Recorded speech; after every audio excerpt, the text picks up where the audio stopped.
You're watching Focus on Issues on GRTV. Our guests include Scott Jewell, a host of Scott in the System here on GRTV and a general advocate for the disabled here in West Michigan.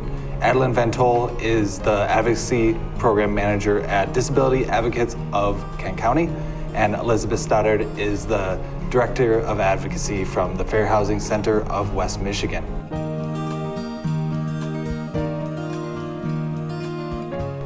Thank you folks so much for joining us on the program. Let's start the discussion by going through a little bit about what your organizations do.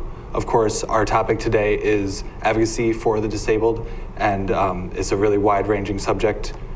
We'll get to what we can and some of the services you provide and some ways that Grand Rapids can improve upon that.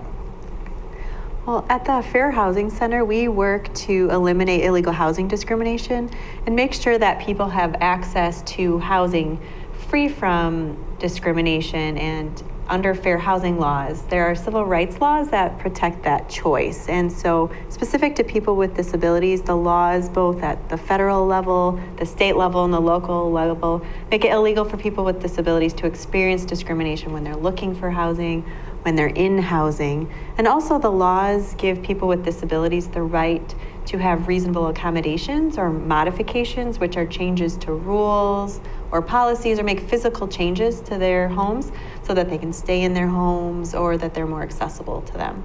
So that's a general view. At Disability Advocates of Kent County, we work alongside people with disabilities so that they can live self-directed lives. So we work on making our communities welcoming and accessible for all. Lots of our programs are focused on access, so we have access to independent living services. One example is we go into nursing homes and we help people transition out of a nursing home and into a community center. We do physical access assessments, so the Americans with Disability Act will go out to a physical building or street and evaluate that. And then we work on access to public transportation and other community essentials. Excellent. Scott, tell us a little bit about your program, Scott in the System, and some of the work you've done in the community.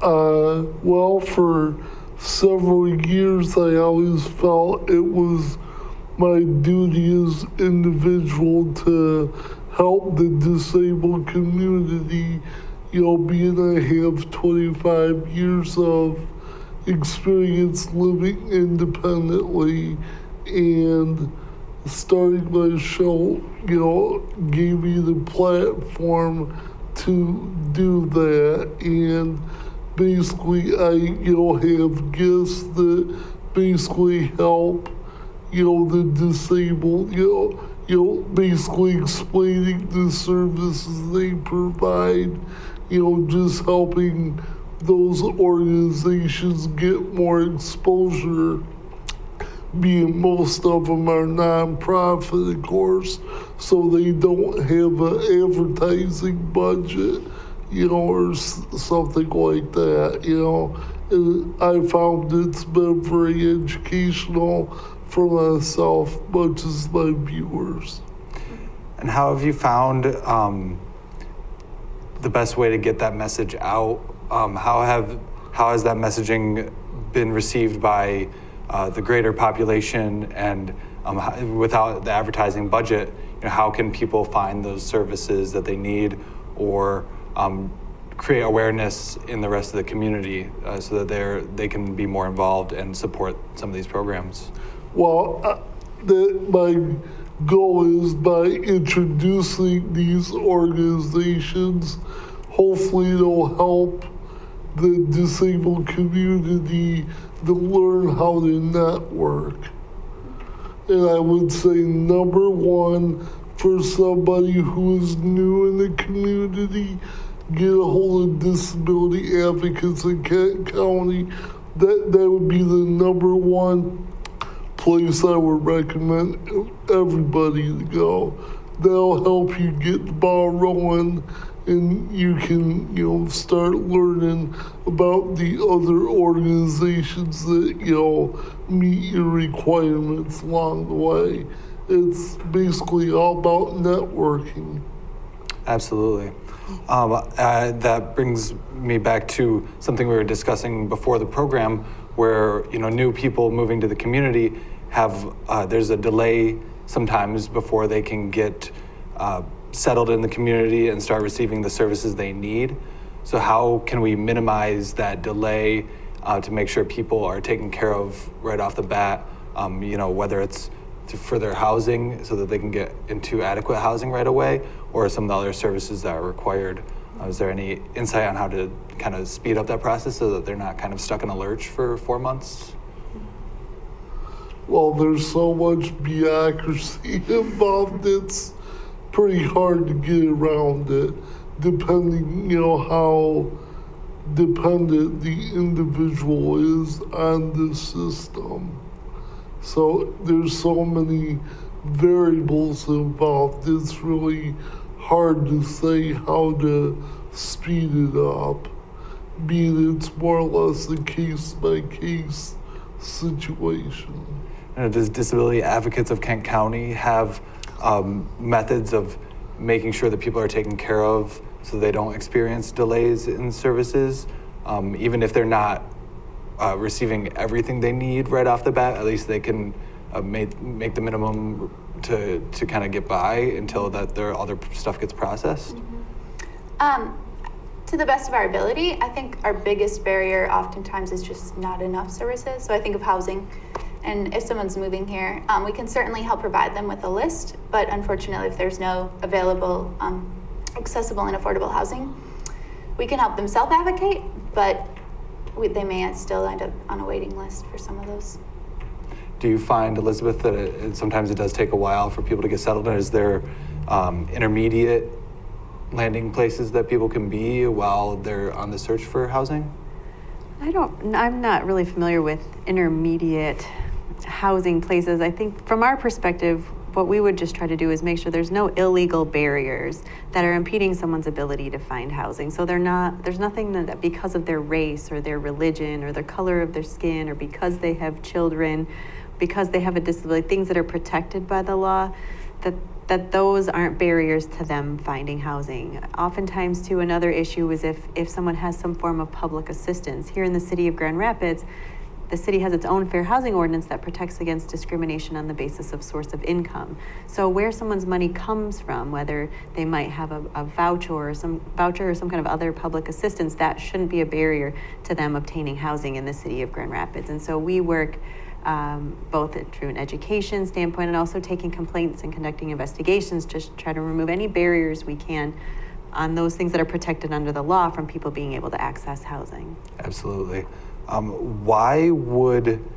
What are some of the reasons you see that if someone was getting public assistance, why would they be discriminated against because of that, and how can we avoid that? And maybe it's an awareness for landlords to say, hey, maybe they don't work full time, but they're able to cover their expenses because they've got this assistance. So how do we kind of change that perspective that maybe someone sees public assistance and thinks, oh, this is going to be a risky situation? Yeah, that's a great question. There's a lot of different answers to that question. I think sometimes there are some biases or about certain programs, but oftentimes it's a misunderstanding. A lot of times people have a misunderstanding about the program or how it works, or they're just not familiar with it. And sometimes things that are not familiar to us are scary or they seem hard.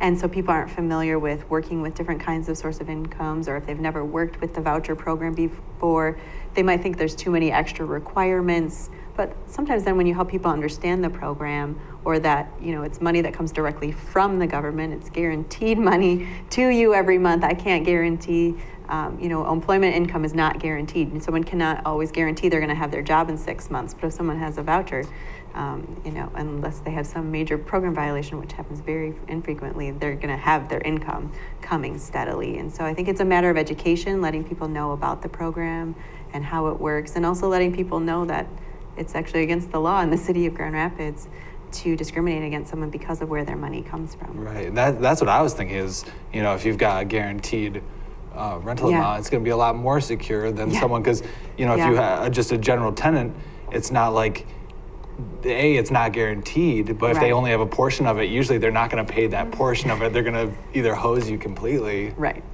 So at least they would have that guarantee. Right.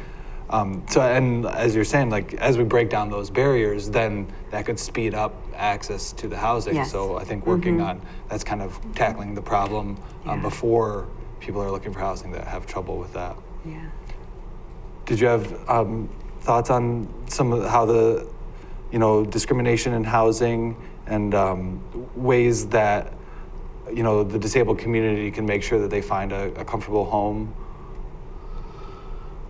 It's all about educating oneself.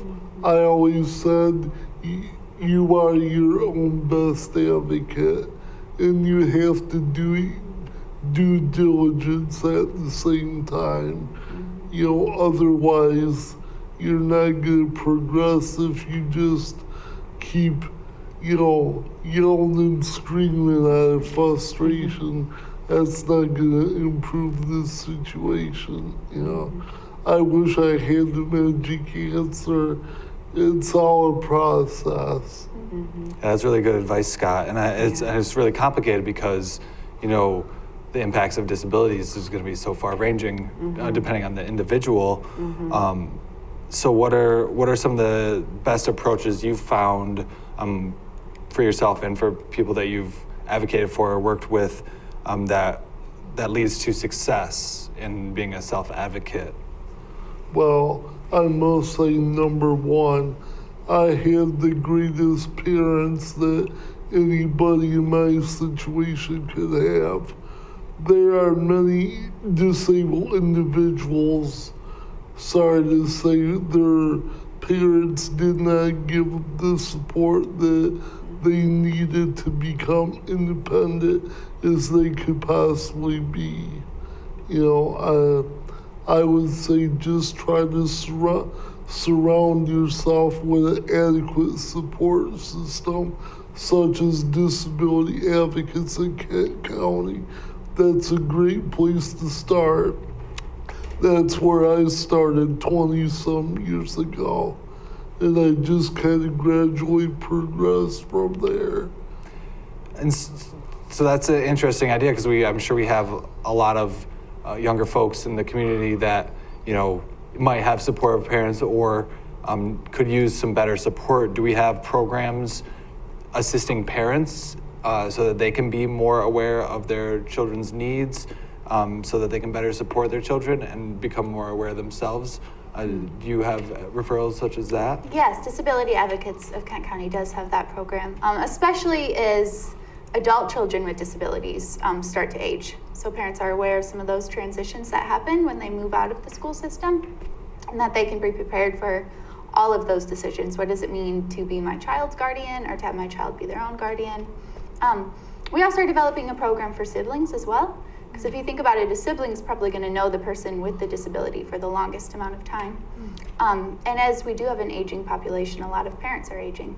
And so now they're not sure how to care for their children as they once did. So we're starting that program as well. That sounds like that could be really beneficial because the sibling is going to be with them, Yeah.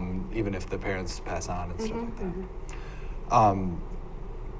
What are some of the challenges that you've seen as people become independent? Because there's probably things that they didn't even think of that they start to experience.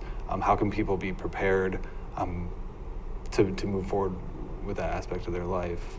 And a quick glance, obviously the programs are going to go into deeper detail. I think one of the biggest barriers that I probably hear about when it comes to independent living is personal care attendance. So the state of Michigan, part of our Medicaid waiver is the state says how much they're going to give in a reimbursement for personal care attendants. So for people who choose to live independently in the community, someone may do an assessment and say this person can have 40 hours of personal care. So that means someone's going to come over to that person's house or apartment and maybe help them with bathing or with chores like grocery shopping. And so we may say someone is going to get 40 hours, however, personal care attendants' wages are so low because the state reimbursement is very low. So it's close to a minimum wage job right now. So a lot of personal care attendant agencies are shutting down across the state. So it's really hard for people to find that support, even though even though the state has said that they need it, they can't always find it. how do we fill that void? So we're trying to raise the wage of personal care attendants so that it is more of a living wage. There was a study done that said it needed to go up $2 an hour last year, and our legislator put it up 50 cents. So they did put it up a little bit, but we still need to continue that advocacy. And do you see the people getting involved with that line of work?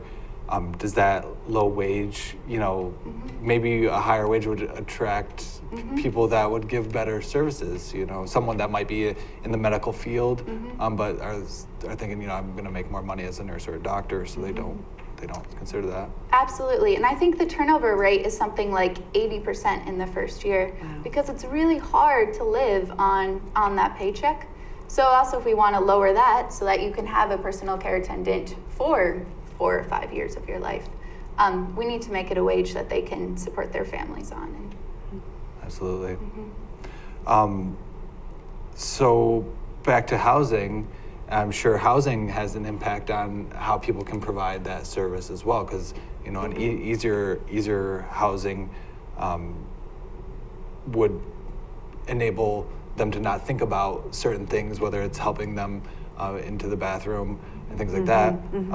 What are some improvements that really make an impact on ease of living and maybe allows the disabled community to have less reliance on other people? What are some of those changes that you see and you try to push forward with the Fair Housing Center? Sure. Some of the largest issues that we see have to do with some of the reasonable accommodations that we're talking about. It's sometimes just a small change in a rule or policy that would allow someone with a disability to access the housing. So, for example, if someone has a service animal or if they have a companion animal, perhaps that provides emotional support to them, and they found a property that meets their needs, it's in the location that they want, it's maybe near their doctor's office or their grocery store where they want to be, but it doesn't allow pets, that the law would give them the right to ask their landlord to make an accommodation to allow their animal because it's needed because of a disability. So just a change in a rule like that could allow them access to the place that otherwise meets their needs, because I think housing is so important in terms of your access to everything else. Where you live dictates maybe where you shop, where your friends are located, which library you go to,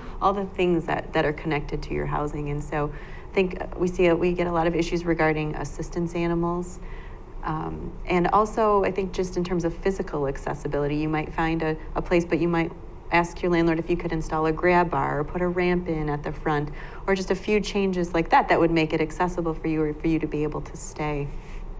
Just in terms, too, of what Adeline was talking about with caregivers, we see issues with that sometimes, too, in terms of maybe the landlord has a rule where they only give one key per apartment, or you're not allowed to have overnight guests. And so talking to the landlord about the fact that you need an extra key because you have a caregiver, or it's not an overnight guest, it's someone that provides care to you because of your disability, and so that you're allowed to have these people in your home and have the support that you need, and you're not breaking any rules or being threatened with lease violations. Just having those changes in the rules that allow you to stay there and with the things that you need and the support that you need. And so some of them are pretty easy changes, and it just takes some awareness and Absolutely. A little bit of effort. I know some upgrades to housing, of course there's expenses involved, and some landlords might be like, I'm not going to build this ramp because I'm on the margin myself. How do you support landlords that want to make these changes to increase accessibility, and how can they see the benefit on their end as well? Well, it's a little bit regarding who has to pay for these physical changes. It depends. If the housing receives federal funding, so if it's a HUD subsidized housing complex, then they have a responsibility to pay for the changes. But if it's not, if it's just a private landlord or private apartment, they just have to allow the person to make the changes at their own expense. And so it's just awareness too of the landlord to say that the person is responsible for paying for it, but the landlord just has to allow them to do it. But also there are some resources that are available to make those kinds of changes. There are resources available through disability advocates or home repair services, and also resources available through the Kent County Senior Millage if you need some of those modifications done and you might not be able to afford them yourself, there might be an opportunity for you to have some help with the cost through one of those agencies. That's really good. So the Senior service millages, obviously the seniors might be facing some of the similar difficulties that the disabled Sure. community would too. Sure. Is that kind of an ongoing program that landlords can kind of tap into if they want to make changes, and how do they kind of go about showing that they want to make these changes to provide more available housing? Those services would really be available to the individuals themselves, not necessarily the landlords. Okay. If I'm correct. So, Yeah. so then this disabled community or the seniors would kind of get in touch and then bring that. Yes, And say, hey, we yeah. have this support. Yeah, and they would just, let their landlord know what they needed and why they needed it. They don't have to provide overly detailed information about their disability. That's not necessary. All their landlord needs to know is that they have a disability and that they need this change, whatever it may be, because of their disability. And once that's verified, then the landlord just, unless it would be some change that would make the property maybe unusable in the future that couldn't be repaired. There's only really rare extreme circumstances where the change wouldn't be reasonable. And so in most cases, the change should be allowed, and then the person can see if they're eligible for some of the services that we have available in our area. And it seems like in general it's an improvement anyway, so it should And be a most- benefit. Yeah, in most cases, yeah. So Scott, what have you found beyond housing to be some other challenges for getting around, whether it's getting to the businesses, getting to housing, getting to healthcare? What are some of the ways that the disabled community can connect with those services that might impede on that movement and getting around? Well, I don't want to sound like a broken record, but it's all about self-advocacy. I mean, just like my doctor's office, per se, it took me almost 20 years there to get them to put in a push button so their office door would open. And we're talking about Spectrum Health here. And my bank, it took about 8 years almost to get them to put in a push button door. And just my luck, they went out of business last month because they figured there was one too many branches in that area. So you just have to know how to work the system. Like I said before, go to disability advocates. They point you in the right direction, and you have to take it from there. So if you run into an issue like that where they don't have the the button so that you're able to get in, and they don't want to listen to you, and that's where disability advocates can come in. The Fair Housing Center can come in and kind of help the community enforce that these changes get made. And you don't want to seem like the bad guys either. So how do you go about improving the infrastructure of local businesses, and how do you kind of follow through to make sure those changes get made? And what happens if they don't? What would happen if a business doesn't follow guidelines that they are supposed to? So absolutely, we want to be as polite as we can the first time we ask, because it is about education, and it's about making sure that people know how they can make their places more accessible, what that looks like, and what current barriers are, and then what's going to happen if they do become accessible. I know a lot of my friends with disabilities have 5 restaurants maybe that are their favorites because it's accessible. So they're going to go and spend their money there, and that word spreads. So we want to get out that aspect of it as well. However, if someone says, oh, it's going to cost me a lot of money, we may want to start to think about how we can make sure that they know that this is a law that's 27 years old, and it's a law that's important that it is followed. Access is a civil right. Unfortunately, at the same time, there isn't necessarily an ADA enforcement at the state level. I know the Civil Rights Department has started to think a little bit about how they can be incorporated in some of these discussions. But we do rely on community members to understand the importance and to then do the right thing. We only look at housing, so we don't look at restaurants or movie theaters or other places of public accommodation, but certainly apartment complexes or condominium communities. Those are the kind of larger communities that we would look at. And we do conduct investigations of properties that were built subject to the requirements. The Fair Housing Act is separate from the Americans with Disabilities Act, but it also had requirements for apartment complexes and housing about accessibility, and it's also been in place for 27 years, just like the ADA.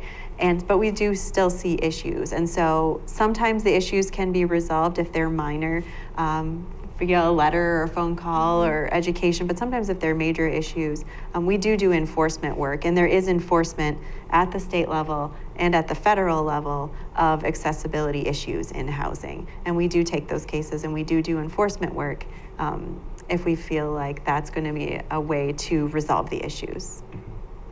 And so with these aging laws, and obviously the issues haven't really changed, they're still here, but we have a lot more awareness at the internet, and people can talk about it, and it's just more visible in general. Are there some updates needed that will kind of keep that going as our cities grow and we have other infrastructure changing that is providing more accessibility while other parts are lagging behind? Are there still some areas of growth that you really see a lot in your organizations?